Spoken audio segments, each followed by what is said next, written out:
Hello, welcome to the stream. Okay, so let me explain what I'm going to do real quick. First of all, I'm going to do like a little Q&A at some point. I'm going to talk to everybody in the chat, let you guys like ask questions, whatever. But most times it's going to be parkouring.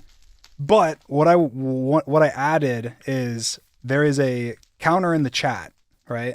This is from a run I just did. But what happens is if you do a tick perfect jump, so like that, if you jump at the very edge of the block, right? If I jump at the very edge of the block, it will put in chat that I did a tick perfect jump, right?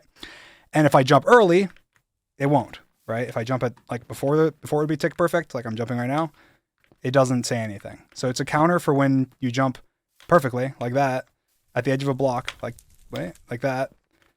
And so it just adds to a counter. And then if I leave the world, then it'll reset. If I kill myself, it will reset as well.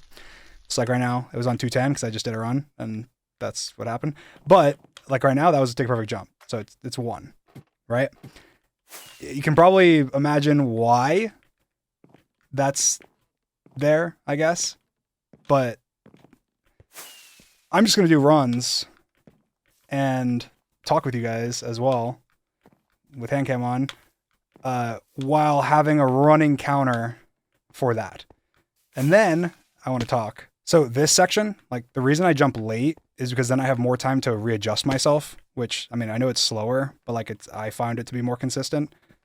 I jump later. That way I can readjust myself like with Andy against the wall, if that makes sense. So I think I already said it, but I'm just gonna say it again. So basically I usually try and go as far as I can here, which, you know, can be slower, but it's because I want to smack again. It's like the same way what I do is I get like when I'm water dropping, I'll get over the hole and then readjust. Right. So how I have always approached these, unless I'm like trying to go for like a speed run like record or something, is to jump at the last second as close to the end of the block as I can to hit the top and then readjust myself. Right. So I jump, hit the top, readjust myself, jump, hit the top, readjust myself. Right. That's what I do every time. I've always done that. You can watch all my practice VODs. You can watch everything that I've done. So, pointing out like, you know, that, I do that, right? That's just how I do it. That is just my method. And honestly, whether you hit all of them tick perfect or not, just kind of comes down to the rhythm of it. Like that's it. Like I'm not necessarily trying to tick perfect it every single time, but if you hit one of them, you're more likely to hit all of them or the next couple. You see how like I hit all those last four, even though I missed the first one, right? It's because I got like in a rhythm, right? So if you hit one, you're much more likely to hit all the rest because you're in a rhythm. And when you hit none, you're more likely to hit none, if that makes sense. Like I just hit none. What other sections? Let's see. I mean, this section's like self-explanatory, I guess. Like you kind of have to tick perfect it if you want to land on the ladder high enough. It's like, obviously you're going to tick perfect that if you can. And then this, you're kind of just going to coincidentally tick perfect because you're used to the timing, right? So like when you climb up this ladder and you hit this here and then you run, it's always going to be the exact same timing, right? So I've done this 1,000 times, right? So like if you climb this ladder, you're here, you jump up, it's going to be the exact same timing every single time. And you're also going to know like there's no tick randomness because what's happening is you're jumping and your jump will always start at the start of the tick. Does that make sense? Does that make sense to you guys? Like you can't jump within the tick. Like basically when the tick starts, it runs a movement method and then you jump. So like if you stop here and you jump, you're always going to be able to hit that if you're a good player because you know the tick timing, so you're going to aim for the middle of the tick. And if you aim for the middle of the tick, you have a 25 ms window to make the jump, and anybody that's a decent gamer can hit a 25 ms window. Make sense? All right, moving on. Slime ball, slime jump. There was a jump where I hit space, right? Like on the edge of the slime.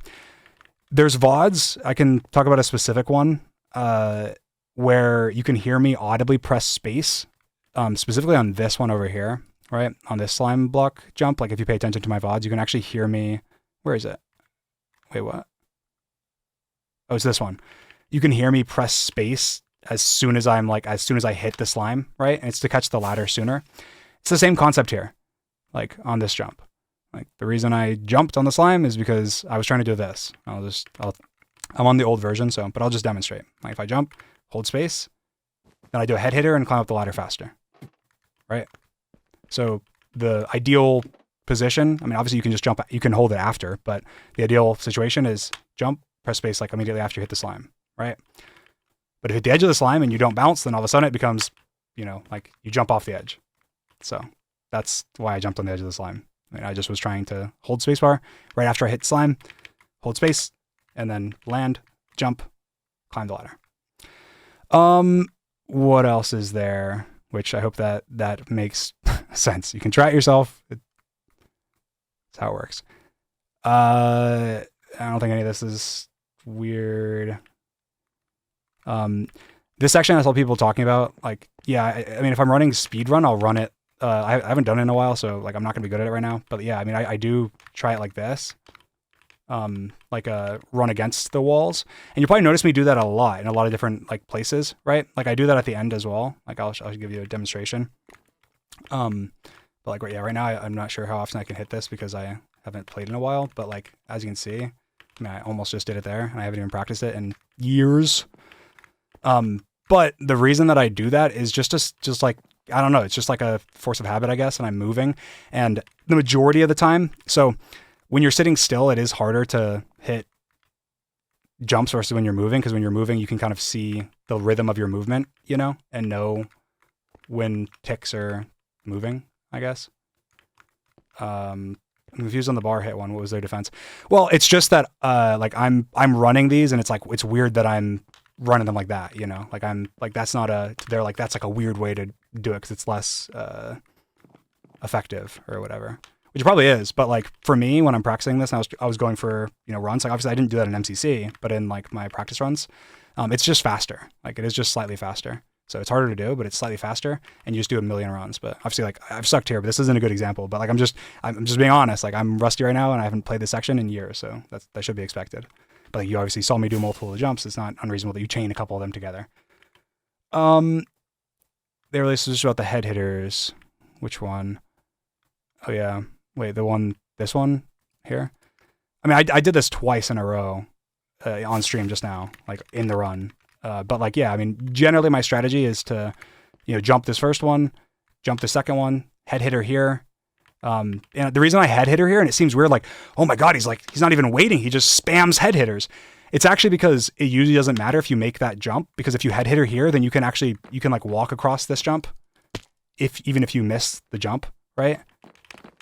So like, I don't know if you can see that I like I head hitter, right? I mean, I did it twice in a row and just before, but it's also easier to do in the rhythm, right? Like you're in the rhythm of the run, you know what's happening. But this section, I saw people saying it's weird that I run it and that I don't stop. But it's easier, and it's just like you just get the timing down. You just get used to, you hit the top of the ladder and you go. You hit the top of the ladder and you go. What about the spacebar audio thing? So I have a noise gate. It's like, here, I'll put it on. I'll do it as a good example. But the thing about a noise gate is this. So how a noise gate works is there is an open volume and there's a close volume, right? So my open volume is high and my close volume is low. So what that means is that once it's open, it'll stay open until the volume goes below the close volume level, right? Does that make sense? So if I say something, right? Let's say I talk, let's say it's also like, obviously if I say something and I talk, now it's open, right? I'll put it on real quick. Cause right now you can hear my keyboard. Like, let's say I'm really quiet. I'm going to hit my spacebar really quietly.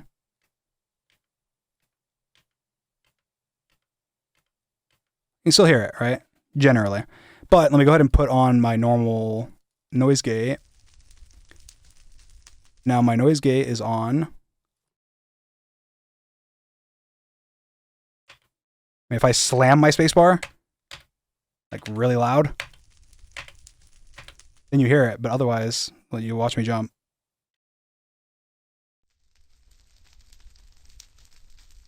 Right? You're not going to hear it. If I'm talking, of course, you'll hear it. If I'm not talking, then you won't hear it, right? I mean, I think that's people also pointing out and saying like, oh, you can't hear it on certain sections, you can't hear it on others. Well, I mean, that also makes sense. Like if I'm concentrating or something and I'm being more still and I'm being more quiet, then of course my noise gate's also going to be not going to pick up my spacebar, right? Like if I'm like on this final section, I'm like locked in and literally like not, I'm like doing nothing except for just fully focusing on doing this at the time, especially because I was very like, I wasn't as good as I am now. Specifically at this section because I obviously grinded it after. Then yeah, like I'm gonna be quiet. So I mean, I understand why people would look at it and be like, oh, whatever. Like I saw like, I mean, obviously no disrespect. I saw Ant Venom tweet talking about noise gate and saying like it's obvious that like how do you not hear it the entire time and then you hear me like pressing spacebar to get up here. So first of all, I think it's fairly obvious, but once I'm done with the course, of course I'm gonna like readjust in my chair, move my mic, whatever, right? Take my hand off my my mouse. And so then all of that readjusting is going to open my noise gate and then you're going to hear it. Second of all, you don't hear me press spacebar on this block either, right? Like this one right here, this like iron trapdoor. You don't hear me press spacebar here either. It's like you would hear that obviously. So that's obviously blocked by my noise gate. Like that's not a macro or something, like that this jump, like in the audio clip, you don't hear that. You don't hear me jump up here, but obviously I'd just be jumping. How do you explain you were afraid of the cobblestone wall? Let me go there. Actually, did I even talk about that? I don't even think I talked about that. That's funny. That was a clip that started it all. I mean, you can watch practice VODs of my practice attempts, and a lot of times I will be quote unquote afraid of the cobblestone wall, like even before that's happened, where I'll go like that, because you can just fall off, obviously, if you fuck up. But also, I jump around now, like that's, and also at the time, I think I started doing that as well, but like around then. Like jumping around the cobblestone wall. But my guess, because it's just a guess, because it's 6 years ago, is just that essentially like I hit the wall, and because if you hit this wall, like I usually do these momentum, so if you hit the wall, then you're not gonna have the momentum you need to quickly. Oh wait, what the fuck? Oh, it's the other way. Okay, I was like, what? Right? Like if I hit this wall, it's gonna slow me down, so I'm not gonna have the momentum I need to make this jump. So I was like, oh, I'll make up for it by jumping. That's my guess. Or I just fucking fat fingered space. I mean, doesn't matter. And then what happened was, like I got off of the wall before I expected. And so then I jumped forward rather than still jumping when I'm still blocked by the wall. Cause I'm still blocked by the wall. Then it happens like this. I go around, I make the jump, versus if I don't get blocked by the wall, then it happens like that and I jump off. And then of course, like I'm going to be more careful after that. Cause I'm like slowing down cause I realize, oh crap, I made a mistake. But what was their defense about you hitting the cobble? Well, their thing was that I hit the cobble. I hit the cobble. It made me jump off. And then I auto jumped on the edge. That was there. Like they weren't talking about the cobble. I thought the same thing as well. At first, I thought it was just a cobblestone wall, and I was like, "What did you even mean? Hitting the cobblestone wall makes me jump. That doesn't make any sense." But that's not what they meant. Like people were saying, like they clipped me on this section and like that I broke a glass, and they're like, "Yeah, it was so bad that you broke a glass." Like guys, this section is not easy. Like yeah, I can flawless it plenty of the time. But sometimes you just get stuck and you're just like in a bad tick loop or something and you're just like getting railed by it and it has no apologies to you and it makes you cry because there's nothing you can do about it because you're just a failure and you cannot hit the jumps. How many people have talked to you behind the scenes? Not many. I talked to Ham, who I think was super reasonable. But I think that, I mean, I do think there's bias. I think there's bias regardless. I think the main thing probably with everyone is probably a bias behind me being like bad. Like I think that most people are influenced by the fact that they believe that I'm bad and therefore they like factor that in. And then I think that I feel like people are just misunderstanding the like tick loop and how it works and like I mean obviously I don't know more than them because I didn't even know about it before like these conversations.